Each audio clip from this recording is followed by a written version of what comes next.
परंतु दादा म्हणतात की अजित पवार जे अर्थमंत्री आहेत राज्याचे, ज्ञानेश्वर म्हात्रेजी, ते म्हणतात की आता काय देणार, कारण की पैसे तर सगळे लाडक्या बहिणीकडे वर्ग झालेले आहेत, त्यामुळे कोणत्या हेडमधनं कुठून पैसे काढणार असा प्रश्नच आहे.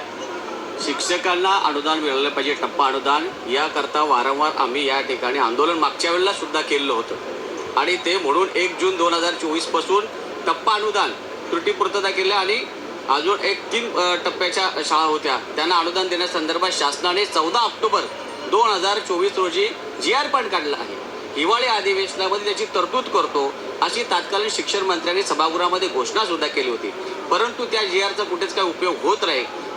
हिवाळी अधिवेशनामध्ये तरतूद झाली नाही, त्यानंतर येत्या कालच्या पुरवणी मागणीमध्ये सुद्धा तरतूद झाले नाही. आता येणाऱ्या परवाच्या अर्थसंकल्पामध्ये तरतूद व्हावी याकरता आमचा प्रयत्न सुरू आहे.